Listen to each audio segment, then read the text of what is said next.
Good afternoon. I'm William Baxter, and this is Web Speech Platform.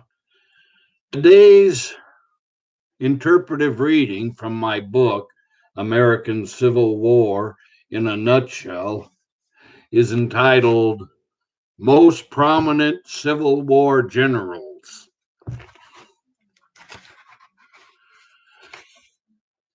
General Ulysses S. Grant. Ulysses S. Grant is probably the top rated general in all of American history. He was appointed General in Chief of the Union Army after the outbreak of the American Civil War. During the first half of the war, Grant and his army dominated the Western campaign as he mowed the Confederate armies clear down into the deep South. In 1863, the final stronghold for the Confederacy in the Western campaign was in the town of Vicksburg, Mississippi. After Grant and his army bombed Vicksburg for a few days, the Confederate army surrendered, and the West belonged to General Grant and the Union. In the in the spring of 1865, Grant and Sherman had General Lee's Confederate troops pinned down. Lee surrendered, and the Civil War was over. Ulysses S. Grant went on to be our 18th president. General Robert E. Lee. Even though General Lee was the head general for the losing side in the Civil War, he is well remembered and respected in American history as a military leader. In 1861, the people in Washington offered General Lee the position of head general of the Union Army.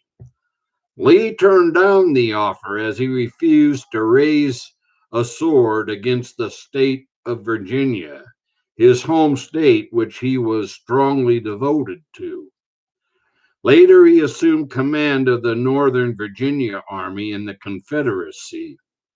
Lee and his army had a control of the Eastern campaign during the first half of the conflict. He and his army secured victories at the first, second battles of Bull Run, the Battle of Fredericksburg, and his greatest victory, the sneak attack at Chancellorsville. His cockiness at Gettysburg resulted in a bitter defeat of the Confederate army. After that, the Confederacy fell apart.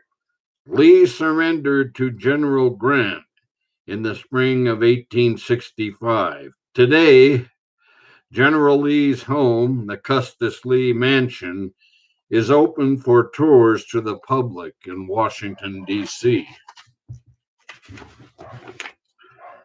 General Thomas Stonewall Jackson.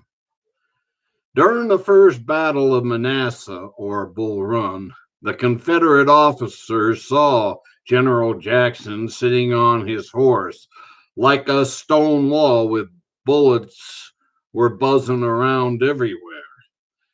Stonewall Jackson, as he now was nicknamed, was a man of very strong faith in God. He believed strongly that when it was God's time for Jackson to meet his maker, then it was time.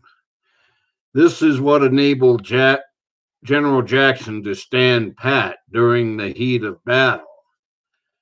This inspired his men not to retreat but stay and fight, which they did and won the battle. General Jackson's military leadership was very instrumental in the Confederate victories at the first and second battles of Bull Run and Fredericksburg. He also engineered the sneak attack at Chancellorsville, which was a huge success. After returning to camp after the Battle of Chancellorsville, he was accidentally wounded by some of his own men.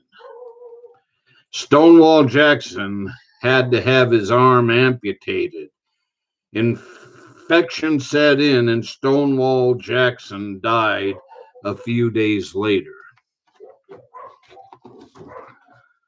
General William T. Sherman. In the latter part of 1864, General Sherman and his Union troops besieged the city of Atlanta and burned it to the ground. Atlanta was a major stronghold for the Southern Confederate Army. The city provided railroad transportation, plus a major ammunition and artillery warehouse. The rebels got wind of Sherman's advance on Atlanta, so they took as much of the weapons and ammunitions as they could and set fire to the rest so that Sherman's men couldn't get their hands on them. After the fall of Atlanta, the Confederacy was broken.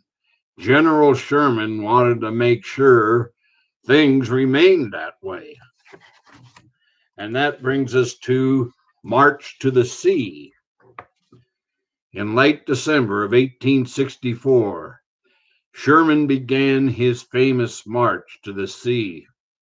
Sherman and his Union troops destroyed every plantation, mill, shop, village, anything that could provide the Confederate Army with food, shelter, and other resources, which would help the rebel troops get back on their feet again.